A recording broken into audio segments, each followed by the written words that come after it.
नमस्कार, देवभूमि समाचार में आप सभी का स्वागत है। मैं हूं आपके साथ प्रज्ञा मिश्रा। बुलेटिन की शुरुआत करेंगे बड़ी और अहम खबर के साथ। तो सबसे पहले बात कर लेते हैं उत्तराखंड में मुख्यमंत्री पुष्कर सिंह धामी के निर्देश पर राज्य भर में ऑपरेशन प्रहार शुरू किया गया। मुख्यमंत्री ने कहा कि देवभूमि का अस्तित्व और उसकी स्वच्छता बनी रहे, इसके लिए सरकार लगातार प्रयास कर रही है। उन्होंने स्पष्ट किया कि प्रदेश को साफ सुथरा बनाए रखना और अपराधियों को सलाखों के पीछे पहुंचाना अत्यंत आवश्यक है। इसी उद्देश्य से पुलिस को ऑपरेशन प्रहार संचालित करने के निर्देश दिए गए। सीएम धामी ने यह भी कहा कि देहरादून में पढ़ाई के लिए हजारों छात्र दूसरे राज्यों से आते हैं, इसलिए उनका पूर्ण सत्यापन करना जरूरी है।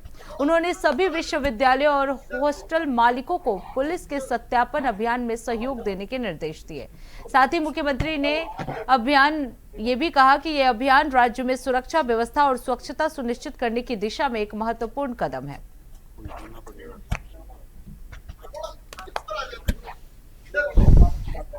देखिए, देवभूमि पूरी तरह से साफ होनी चाहिए, स्वच्छ होनी चाहिए और अपराध मुक्त होनी चाहिए, ये हमारा संकल्प है।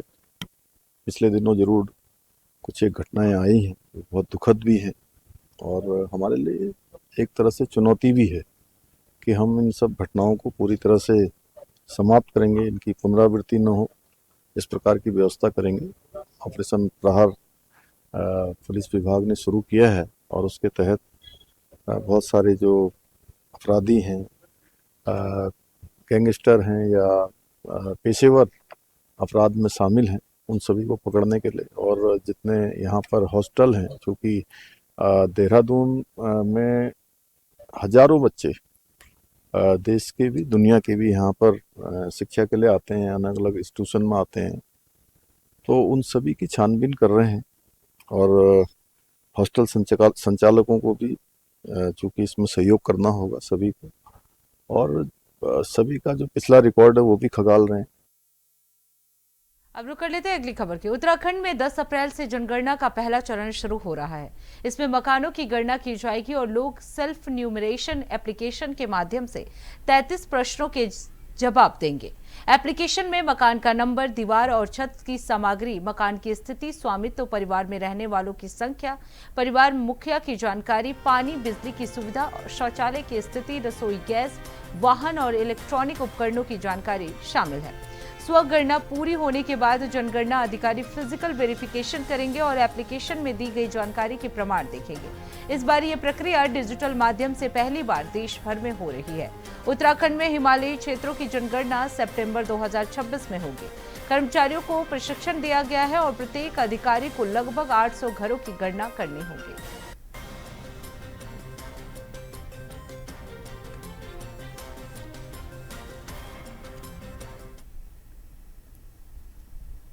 अब रुक कर लेते हैं अगली खबर की। रामनगर में मुख्यमंत्री पुष्कर सिंह धामी के आगमन से पहले यूथ कांग्रेस ने जोरदार विरोध प्रदर्शन किया।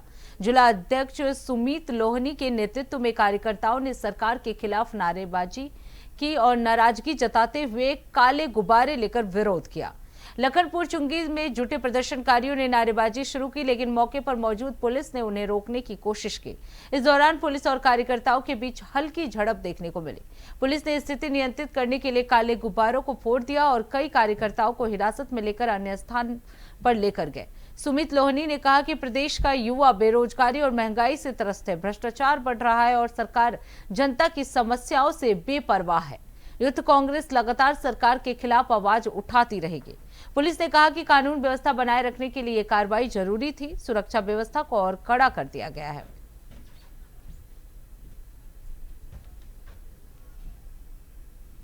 अब रुक कर लेते हैं अगली खबर की। देहरादून के राजपुर क्षेत्र में मॉर्निंग वॉक पर निकले बुजुर्ग की हत्या मामले में पुलिस को बड़ी सफलता मिली है। आपको बता दें, फायरिंग कांड में शामिल 3 और अभियुक्तों को गिरफ्तार कर लिया गया है।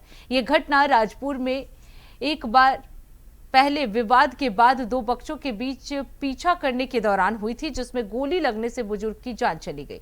इससे पहले पुलिस ने 4 आरोपियों को गिरफ्तार कर जेल भेज दिया है। मामले की गंभीरता को देखते हुए पुलिस बाकी आरोपियों की तलाश में लगातार कार्रवाई कर रही है। पुलिस का कहना है कि सभी जिम्मेदारों को जल्द से जल्द न्याय के कटघरे में लाया जाएगा।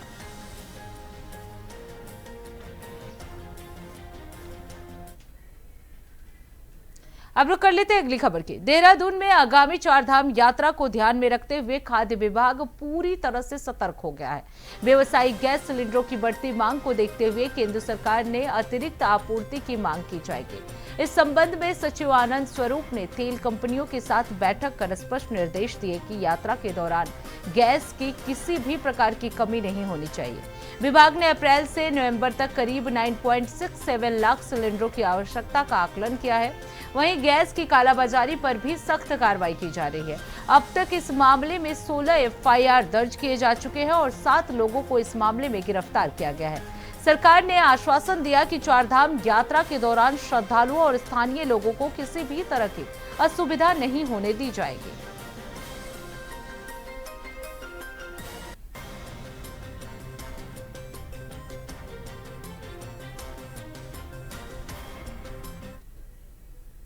अब रुक कर लेते हैं अगली खबर की। डोईवाला के प्रभारी खंड शिक्षा अधिकारी धनवीर सिंह बिष्ट को बुधवार को विजिलेंस टीम ने 1 लाख की रिश्वत देते हुए रंगे हाथों गिरफ्तार कर लिया है। इस कार्रवाई से शिक्षा विभाग में हड़कंप मच गया है। आपको बता दें, घटना के बाद मुख्यमंत्री पुष्कर सिंह धामी ने भ्रष्ट अधिकारियों के खिलाफ सख्त रुख अपनाते हुए तत्काल निलंबन के निर्देश दिए। बीजेपी, कांग्रेस और यूकेडी के नेताओं ने घटना को गंभीर बताते हुए कहा कि इस प्रकार की हरकत ने शिक्षा विभाग की साख को ठेस पहुंचाई है। सभी राजनीतिक दल उच्च राज्य स्तरीय जांच की मांग कर रहे हैं ताकि निष्पक्ष जांच हो और दोषियों पर कड़ी कार्रवाई की जा सके। इस मामले में क्षेत्र में शिक्षा व्यवस्था पारदर्शिता, जवाबदेही को लेकर सवाल खड़े हो गए हैं, जिससे अधिकारियों और कर्मचारियों पर भी दबाव बढ़ गया है।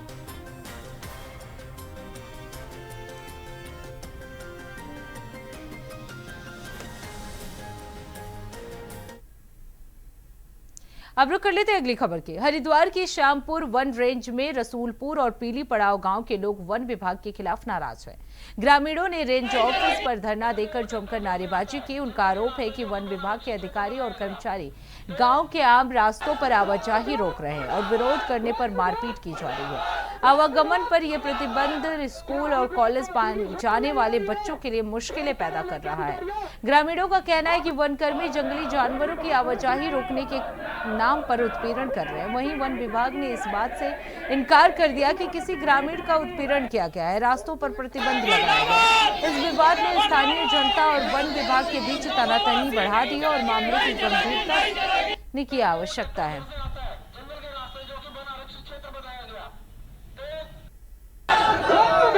वन विभाग के द्वारा जो निरंतर ग्रामीणों का शोषण प्रताड़ना की जा रही है, उसके फलस्वरूप आज हमें अपनी मातृशक्ति के साथ, अपनी दोनों ग्राम पंचायतों के ग्राम प्रधानों के साथ, यहाँ की सम्मानित जनता के साथ यहाँ रेंज श्यामपुर के सामने यहाँ पर धरना प्रदर्शन किया जा रहा है, क्योंकि वन विभाग के द्वारा निरंतर ग्रामीणों का शोषण किया जा रहा है। गाँव वाले उस जो कि हमारे दादाओं परदादाओं के समय का जो रास्ता है, मिट्टी बेरी जो मॉडर्न डिग्री कॉलेज को भी जोड़ता है, उस रास्ते से भी हमारा आना जाना बंद कर दिया गया है। हमारे बच्चे, हमारे जो बालक हैं, स्कूल की दूरी ज़्यादा है, लालडांग या गेंडी खाता जाना पड़ता है। ऐसे ऐसे रास्तों से विवादित कर दिया जाता है।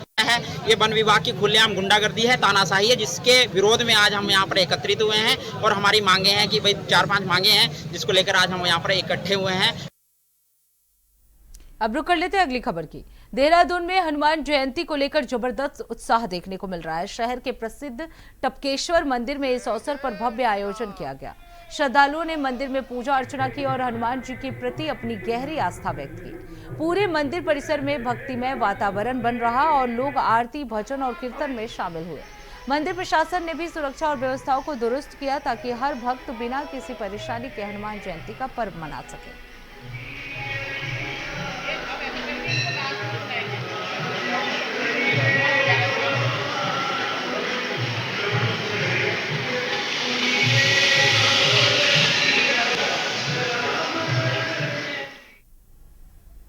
अब रुक कर लेते हैं अगली खबर की। रानीखेत में क्षेत्रीय आयुर्वेद अनुसंधान संस्थान कार्यालय में डॉक्टर बीबी कुमावत ने प्रभारी सहायक निदेशक के रूप में कार्यभार संभाला। इस अवसर पर संस्थान के चिकित्सक और स्टाफ ने उनका स्वागत किया। नए प्रभारी को साफा बांधकर, शॉल ओढ़ाकर और स्मृति चिन्ह भेंट कर सम्मानित किया गया। डॉक्टर कुमावत ने कहा कि कार्यालय में सभी स्टाफ का पूर्ण सहयोग महत्वपूर्ण है और साथ ही उन्होंने अनुशासन बनाए रखने पर जोर दिया। कार्यक्रम का संचालन चिकित्सक हरित कुमारी ने किया। ये संस्थान आयुष मंत्रालय द्वारा संचालित उत्तराखंड का एकमात्र क्षेत्रीय आयुर्वेद अनुसंधान केंद्र है। डॉक्टर कुमावत के नेतृत्व में संस्थान का कार्य और अधिक संगठित और प्रभावी होने की उम्मीद जताई जा रही है। परिषद मुख्यालय नई दिल्ली द्वारा मुझे जो जिम्मेदारी मिली है उसको मैं पूरी निष्ठा, ईमानदारी और ट्रांसपेरेंसी से निर्वहन करूंगा। साथ ही हमारे जो संस्थान में चल रहे रिसर्च प्रोजेक्ट हैं उन पे मेरा मेन फोकस रहेगा। इसके अलावा भी हमारे 3 सेंटर हैं। पहला centre SMP saffron and medicine plant garden जो गनियादौली में है। दूसरा सेंटर हमारा MDRSC जो कि मस्क डियर रिसर्च सेंटर है, वह महरौरी बागेश्वर में है। और तीसरा वनौषधि वाटिका चंबा में है। इसको भी डेवलप करने का प्रयास रहेगा। तो फिलहाल रुकते एक छोटे से ब्रेक के लिए। ब्रेक के बाद जल्द लौटेंगे। देखते रहिए इंडिया वॉइस। तो ब्रेक के बाद एक बार फिर आप सभी का स्वागत है। रुक कर लेते हैं खबरों की ओर। देहरादून में चलाए जा रहे मुख्यमंत्री के ऑपरेशन प्रहार के तहत पुलिस को बड़ी सफलता मिली है। SSP देहरादून के निर्देशन में दून पुलिस ने महाराष्ट्र पुलिस के साथ मिलकर संयुक्त कार्रवाई करते हुए 18 लाख रुपए की डकैती के आरोपी योगेश रमेश लहारे को गिरफ्तार कर लिया है। आरोपी को ऋषिकेश के त्रिवेणी घाट से पकड़ा गया, जहां वो छिपकर रह रहा था। बताया जा रहा है कि आरोपी महाराष्ट्र के रायगढ़ जिले के अलीबाग में हुई डकैती के बाद से फरार चल रहा था। पुलिस टीम ने लगातार निगरानी और सूचना तंत्र के आधार पर उसे ट्रैक कर गिरफ्त में लिया गया। गिरफ्तारी के बाद आवश्यक कानूनी कार्रवाई पूरी कर आरोपी को महाराष्ट्र पुलिस के हवाले कर दिया गया।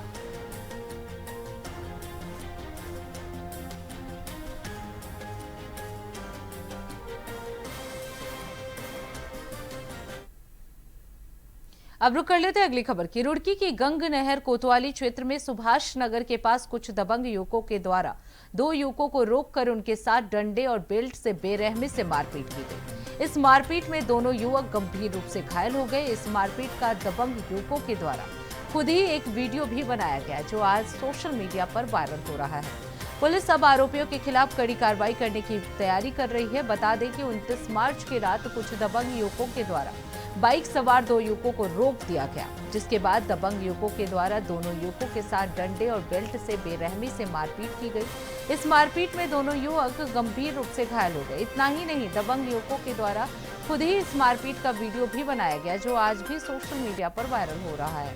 वीडियो में कुछ दबंग पहले तो दोनों युवकों के साथ गाली गलौज करते हुए बेल्ट से बेरहमी से मारपीट करते हुए नजर आए, जिसके बाद आरोपी युवक मौके से फरार हो गए। जिसके बाद पीड़ित पक्ष के द्वारा पुलिस को तहरीर देकर आरोपी युवकों पर कार्रवाई करने की मांग की गई।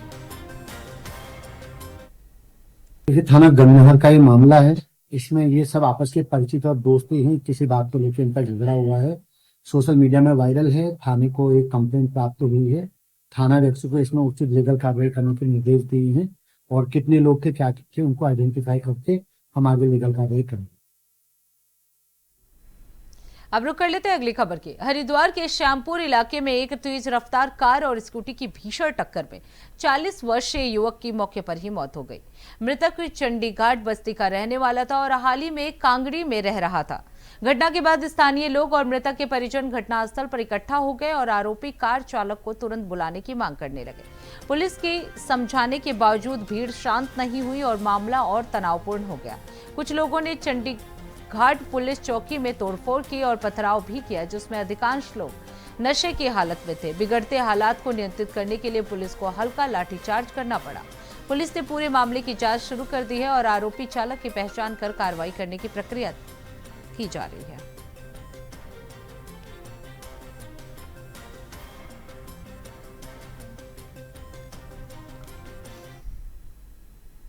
अब रुक कर लेते हैं अगली खबर की। रुड़की के मंगलौर में लिबरहेड़ी हरचंदपुर के बीच सरकी राजस्वाहे की पटरी टूटने से सैकड़ों बीघा फसल जलमग्न हो गया। इस घटना से किसानों को लाखों रुपए का नुकसान हुआ है।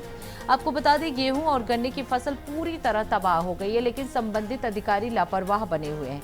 किसानों की समस्याओं का संज्ञान लेने को तैयार नहीं है। किसान आर्थिक हानि झेलते हुए हर वर्ष इसी प्रकार की परेशानियों का सामना कर रहे हैं। फसल नुकसान को ध्यान में रखते हुए मुआवजे की मांग उठाई जा रही है, लेकिन अन्नदाताओं की कोई सुनवाई नहीं हो रही है। लाचार और बेबस किसान मुख भूखमरी के कगार पर खड़े हैं और विभाग की लापरवाही और उनके जीवन और जीविका पर गंभीर संकट खड़ा कर रही है। बंद करवाया।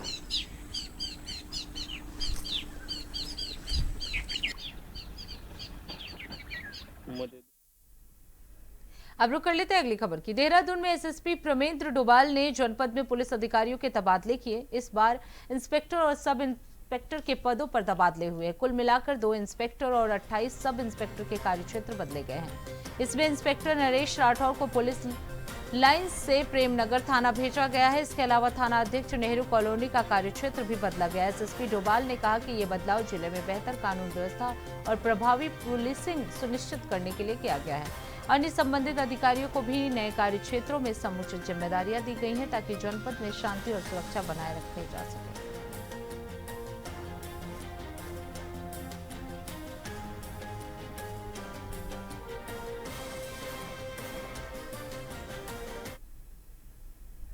रुड़की में mix martial art India combat league national games में गोल्ड मेडल जीतकर नाम रोशन करने वाले राजा पहलवान को बीजेपी नेता चैरब जैन ने सम्मानित किया। जैन ने इस अवसर पर कहा कि यह प्रदेश के लिए गर्व की बात है और राजा ने रुड़की के लोगों का सीना गर्व से ऊंचा किया है। उन्होंने राजा पहलवान की उपलब्धि को प्रदेश और शहर के लिए प्रेरणादायक बताया। राजा पहलवान ने गोल्ड मेडल जीतकर प्रदेश का नाम अंतर्राष्ट्रीय स्तर पर उजागर किया। इस मौके पर राजा ने अपने भावी लक्ष्य के बारे में भी बताया और कहा कि उनकी दिली तमन्ना है कि वो आने वाले समय में विदेशों में भी अपने देश का नाम रोशन करें। उनका ये प्रयास न केवल व्यक्तिगत सफलता बल्कि पूरे प्रदेश और देश के लिए गौरव का विषय है।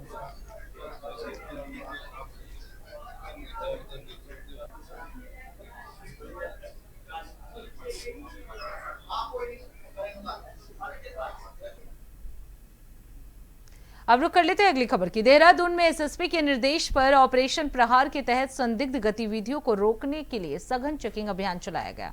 एसपी सिटी के नेतृत्व में पुलिस टीमों को ब्रीफ किया गया और पटेल नगर बाजार चौकी सहित अन्य क्षेत्रों में अलग अलग टीमों द्वारा अभियान संचालित किया गया।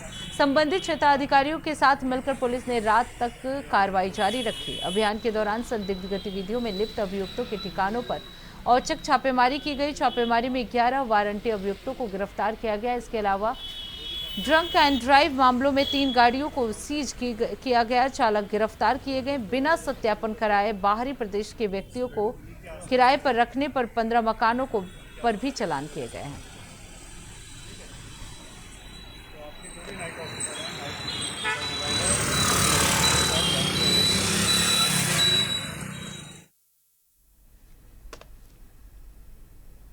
तो इसी के साथ देवभूमि समाचार में बस इतना ही। देश दुनिया की तमाम बड़ी खबरों के लिए देखते रहिए इंडिया वॉइस। तब तक के लिए नमस्कार।